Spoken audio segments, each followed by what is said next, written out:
my fellow friends. Welcome to the program Careers Connect, a DPS Alumni Network presentation. My name is Neelam Bedi Son. I'm a human resource trainer by profession. I'm in the industry from last 20 years and I live in Delhi and Dubai. Career Connect is an initiative of DPS Alumni Network and is dedicated to providing insights into 500 careers, including the latest one today, coding, robotics, artificial intelligence, and even fashion bakery and pets grooming. Also, we have specialists in higher study, both in India and overseas on our panel, who are here to guide other students, counsel them, and make them aware of the real situation in the foreign lands and on ground. Now I invite Mr. Rajiv Soni, the brainchild of this program, to come and say a few words. Good evening, folks, and Dr. Rajesh, thank you very much for coming on this show. Neelamji, thank you very much for hosting the show. Without much ado, I think let's go ahead into the show as we expect Dr. Rajesh to tell the young students, tell the young adults what lies for them in the overseas lands, what trials and tribulations, what preparations they need to do, and how they should come out with flying colors, doing themselves proud, doing their nation proud, and doing their parents proud. Thank you, and back to you, Neelam. Thank you, Dr. Rajesh. Thank you, Rajiv. Thank you very much. Now I invite Dr. Rajesh Singha, a strong-willed, dedicated, meticulous, and highly competitive genius. An English honors graduate from St. Stephen's College, Delhi University. He has been a professor of English business communication and technical writing at the University of Alabama, Blue Ash in US, and he is an overseas consultant from last 20 years, helping students looking for overseas education in US, Canada, UK, Europe, Australia, Singapore, and all other countries.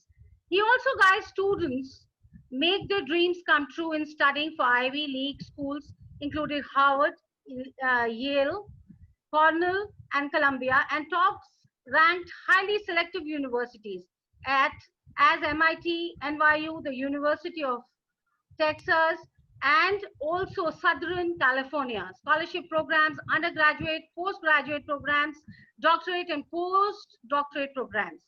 Welcome, Dr. Rajesh, to the program. Thank you so much.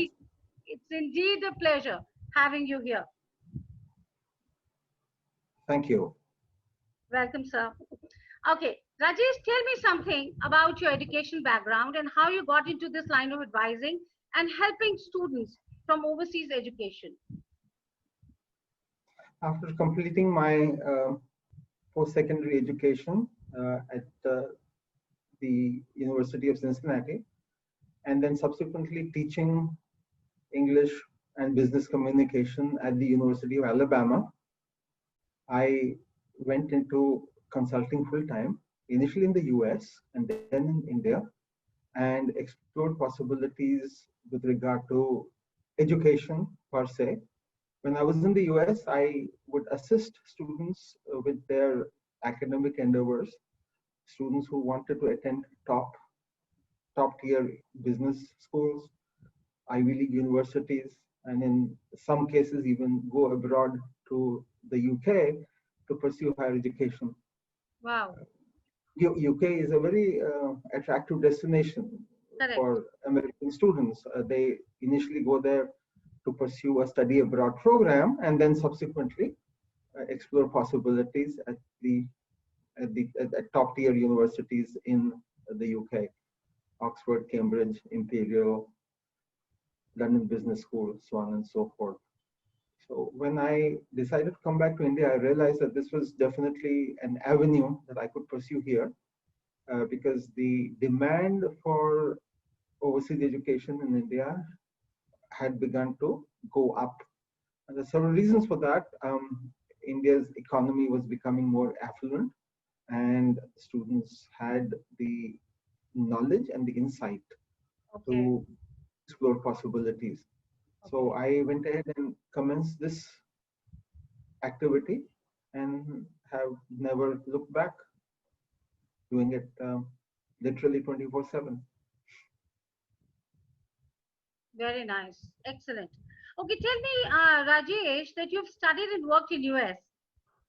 How Mhm. did you get this doctor degree there?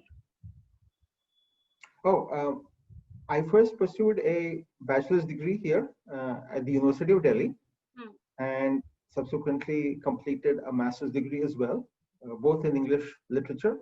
And the reason I completed a master's degree is because the US requires 16 years of education. It's kind Oh, of hard to get into a US okay. university for higher education Okay. with 15 years of education. So that's one challenge that a lot of our students experience when they apply from India. But then we have several solutions that we explore in that regard as well. So a master's was a very safe bet. And then I applied for scholarships, Hmm. and the University of Cincinnati offered me a full scholarship, Okay. which covered my doctoral tuition as well as any ancillary expenses. At that time, higher education in India was definitely accessible, but not as easy as it is today.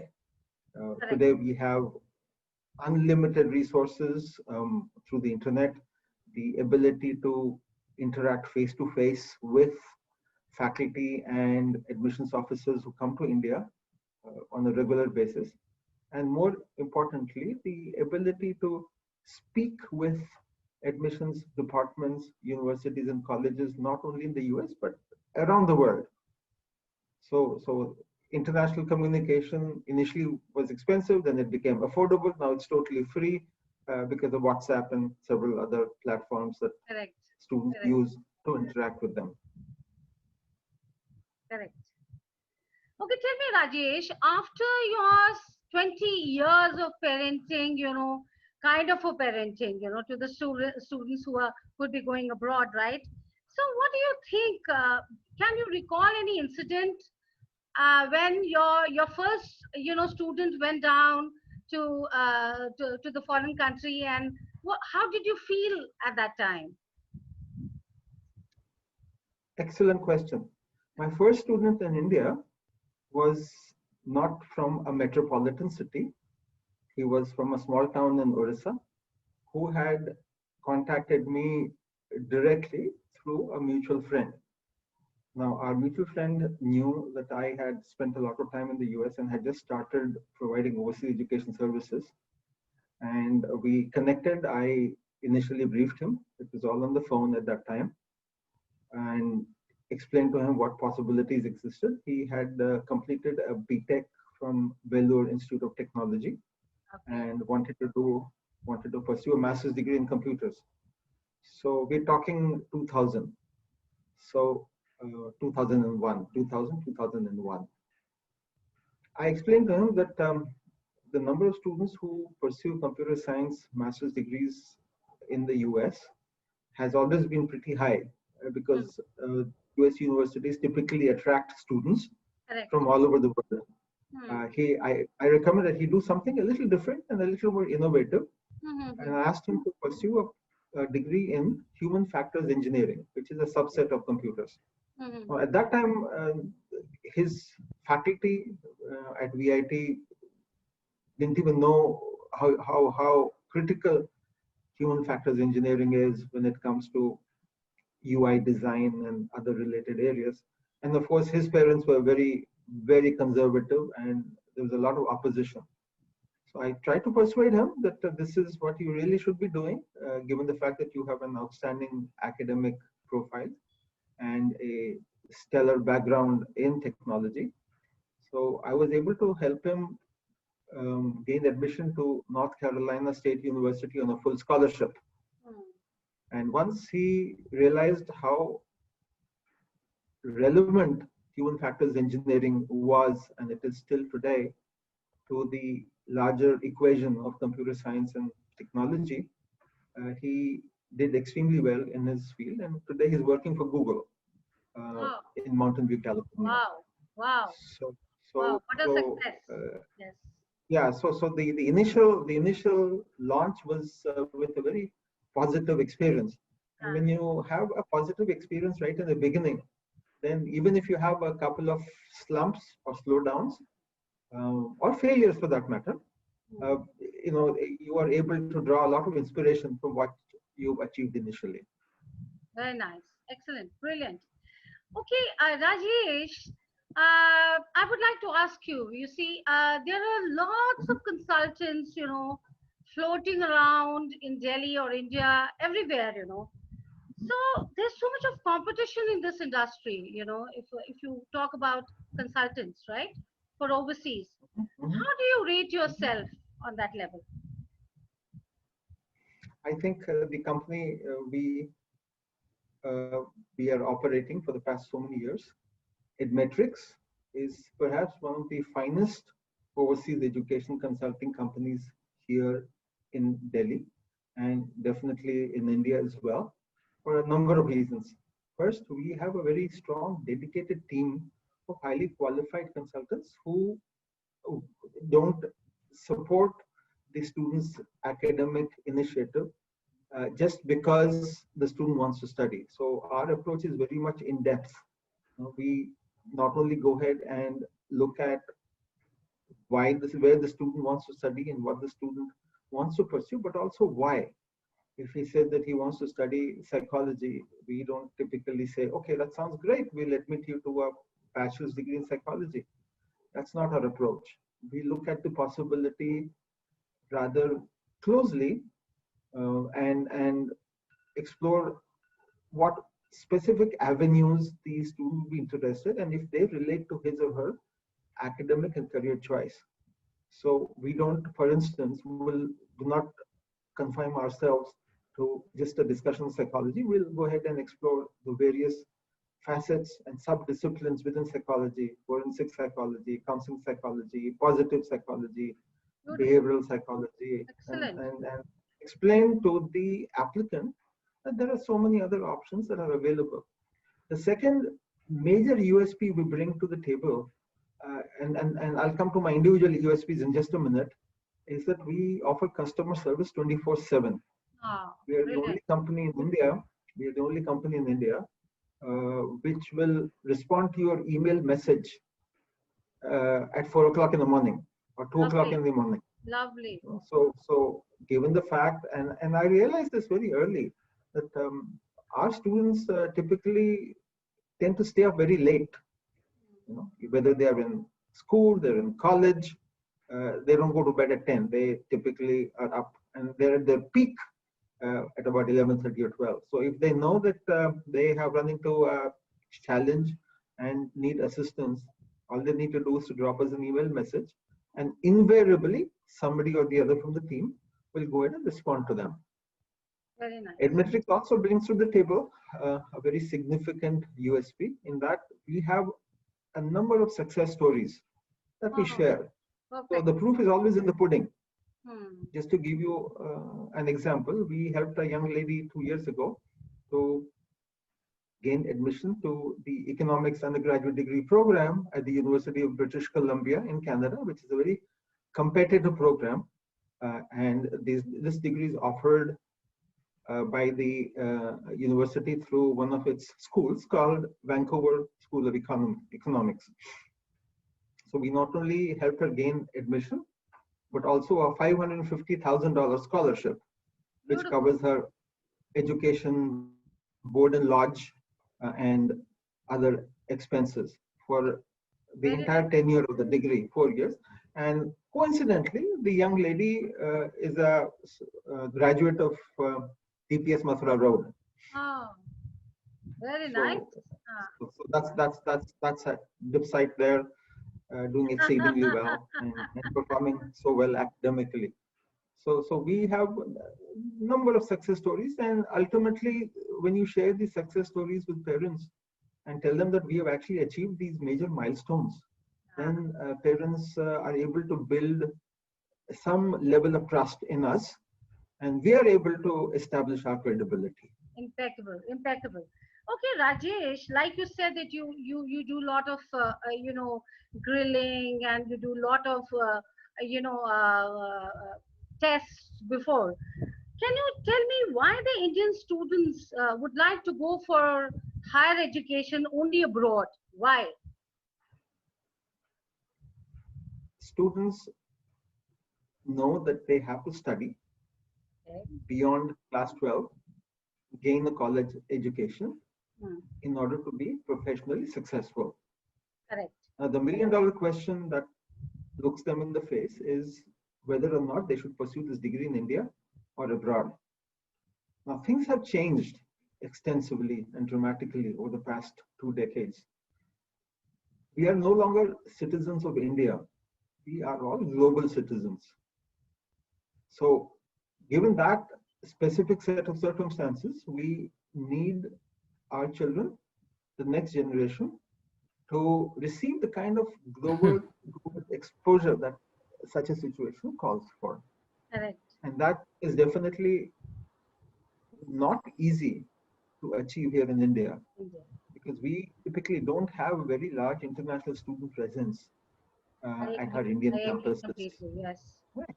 So they, if you ask one of the students studying at Delhi University, for instance, or JNU, as to where Suriname is, they will not be able to tell you in all probability. They probably haven't even heard the name of that country.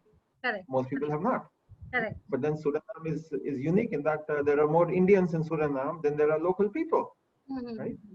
So despite that, a lot of people, a lot of students have not heard about the country, and one of the reasons why the situation happens in this manner is simply because they don't receive the kind of exposure they do. Now, when they go abroad, they interact with students from, in some cases, well over 100 countries, depending on the university that you attend. They are able to interact with faculty from different countries. Most top-tier universities have great visiting speaker programs, and some of them actually take you on international guided trips under their respective study abroad programs. So ultimately, these professionals in the making are very successful from a professional standpoint, and also from a cultural standpoint, from an adjustment standpoint. They have dealt with people from different countries. It's a great learning experience.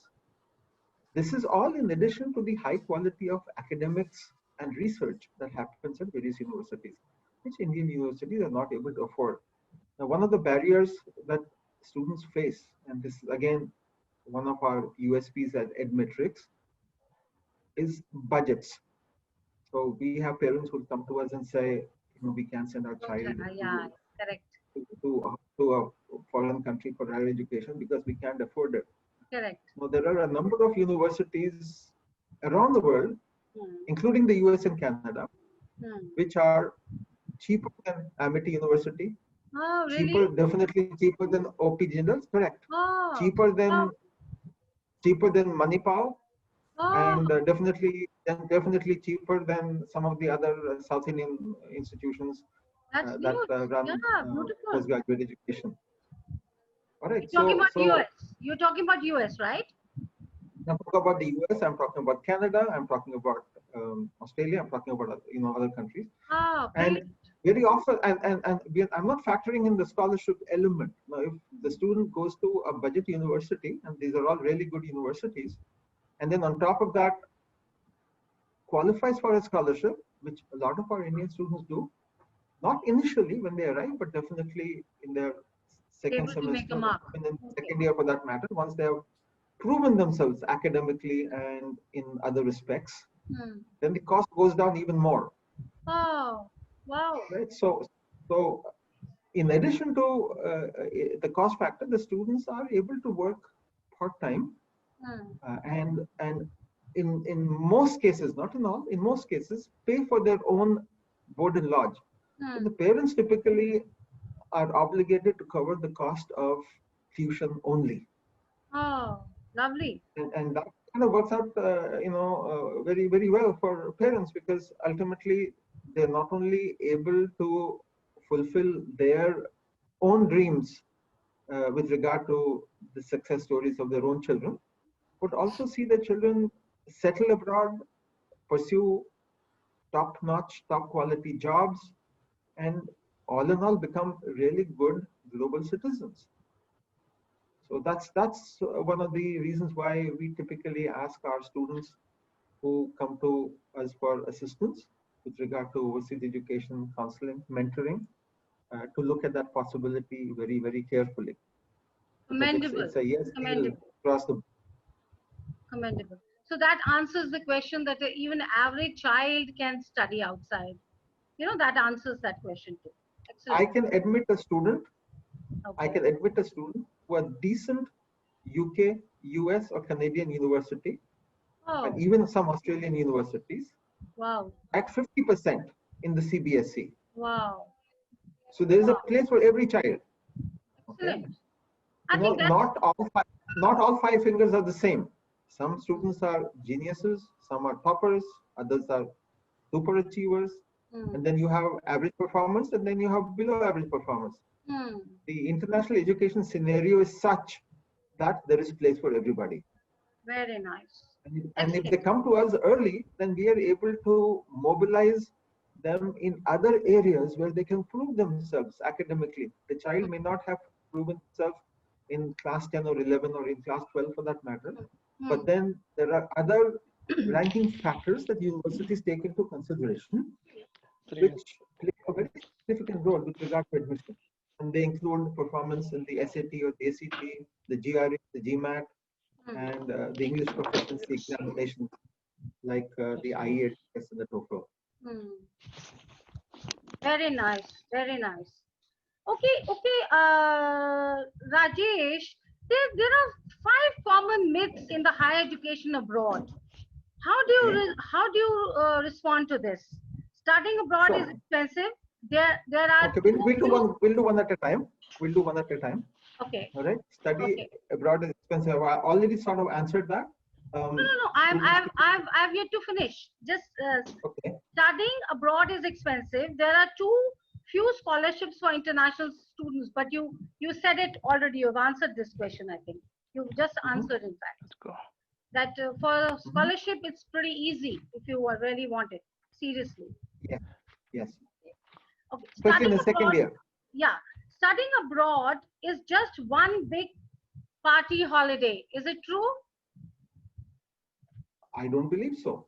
Although if a student wants to mix pleasure and academics, it's definitely possible. There are universities in the US, the University of California, Santa Barbara, for instance, which is right there on the beach. I had a wonderful time when I visited UCSB, and I could understand why UCSB received more applications than UCLA, because everybody wanted to study there. But then the students there typically have a good time, plus they work hard as well.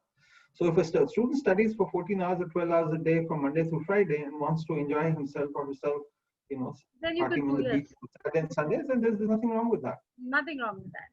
Okay, so employers in India, employers in India don't care that you studied abroad. Is it true? Could you repeat the question? I said employers in India. Employers in India, you know, they don't care if you study abroad. That's not true. That's not true. When students complete a degree in a foreign country and return to India, they are a hot commodity, especially for the multinational organizations that operate in India. Why? Because they know for a fact that this potential employee has had the level of exposure it takes to handle business internationally. Which is why, if you go and look at the recent hiring that has happened at some of the top tech firms in India, Google, Facebook, Microsoft, you will notice that a significant number of their young employees hold foreign degrees. They hold foreign degrees. So as long as you have performed well, the brand doesn't really matter. As long as you perform well in your academics abroad and you are able to project a positive attitude during the interview, Indian companies, especially the multinationals, would be very interested in you. So that myth is definitely a myth. It does reflect ground reality. Correct. Okay, there's another myth. I'll be going alone and won't know anyone. Some people have that, they have the stuck up kind of an approach. What do you think? Is it's good or bad or what? Every mid-level and large university abroad, regardless of the country, has either an International Students Association or an Indian Students Association. Now, it's like walking out of your nuclear family and walking into a family of individuals from your own country, or at least from your own region, who are very supportive. They nurture you, they guide you, they mentor you. And this relationship, this bond exists for a lifetime. I'm still in touch with students from the University of Cincinnati who I met so many years ago and are working in different parts of the world. So these bonds are long lasting, and there are really no reasons why a student should feel left out, lonely, alone, and isolated. In addition to the Indian, quote unquote, Indian factor, there are other supporting factors. Many universities operate what are called host programs. Now, host families are families within that specific country who take a student under their wings, so to speak, and invite the student over for special events and celebrations like Thanksgiving, Christmas, Halloween, and so on. And the student becomes a member of the extended family. When I was at the University of Cincinnati, my host family was a husband and wife who had teenage children in school, and the wife, Dr. Anne Michelini, was the head of department of the classics department at the University of Cincinnati. Okay. So I remain eternally grateful to her for the kind of guidance, so sweet. what she provided me, Very right through my academic education. And this experience is replicated over and over again uh, when students pursue higher education in a foreign country. Sadly, we don't have such a program here. If an international student comes to India to study, at least I have not heard of one. Maybe some universities have started such a program, because Indian universities are actually waking up to the genuine ground realities and smelling the roses, as it were. They have begun accepting GRE, GMAT for admission in India. Several universities have actually begun accepting the SAT, the SAT, for admission in India. So in essence, there has been a paradigm shift, which has motivated, for good or for bad, Indian universities to raise the bar of service delivery. Very nice. Okay, Rajesh, tell me, what is the importance of SOP, that's a statement of purpose, and LOR, the letter of recommendation? How do you think, is it really important? Look, there are a number of ways in which a student is evaluated for admission purposes. I'll first discuss the Indian scenario, and then I'll talk about the scenario outside. Sure. In India, especially at universities in and around Delhi NCR, Delhi University, Ambedkar, JNU, they just want to know what your +2 marks are. They don't care whether you've been the captain of the school football team, whether you were the head boy or the head girl. In fact, these forms don't even have the space to write a lot of this information. Outside India, when you apply to a foreign university, there are a number of ranking factors beyond the quantifiable numbers. They look at your academics, of course.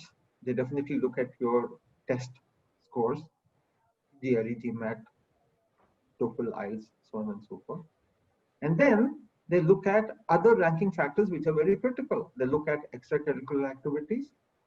They look at community service or volunteer work.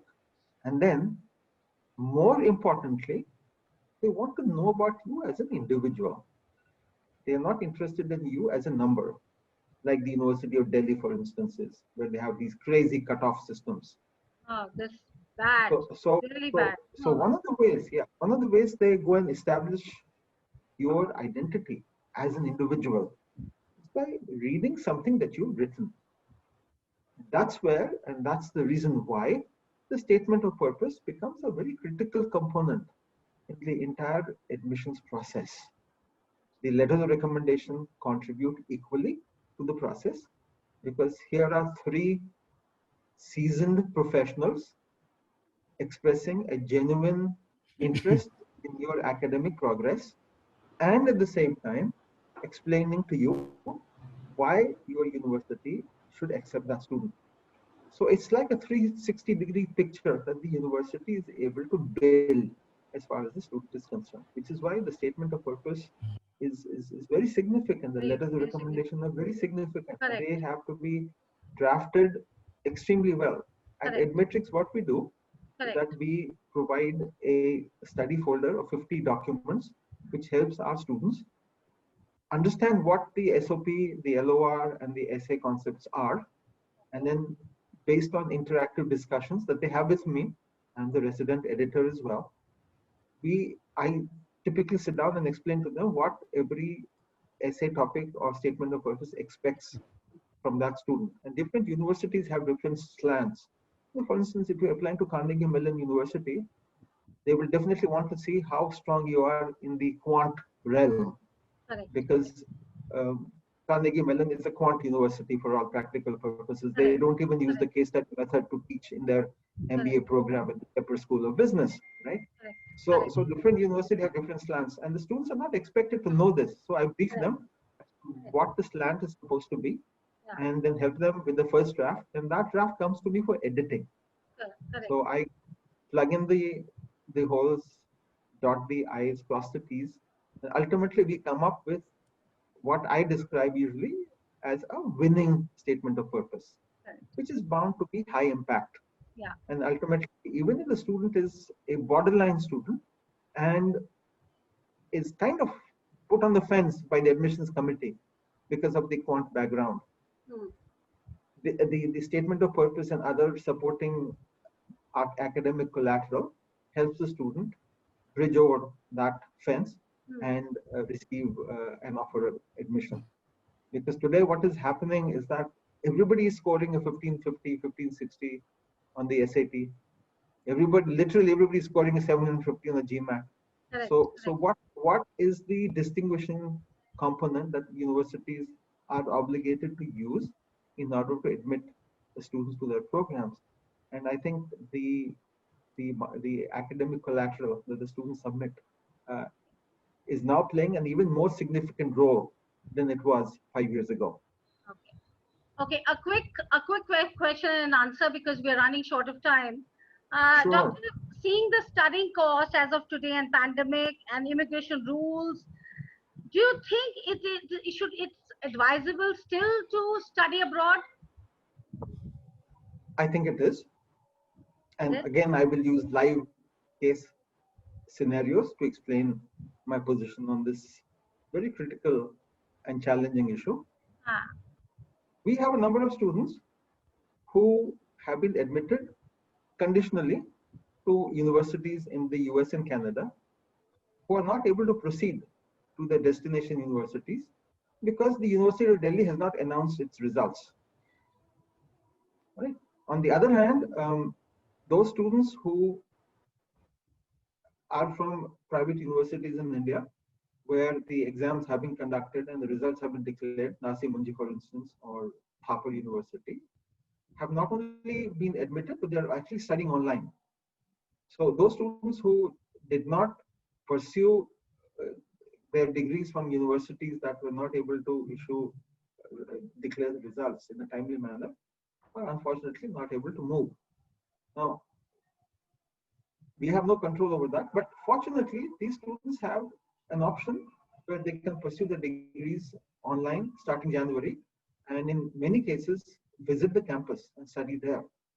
So the pandemic has definitely had an impact, but thanks to the online option that opened up for our students, a very large number of students are already admitted. So those students who actually completed their +2 here and went on to applying to universities are actually studying.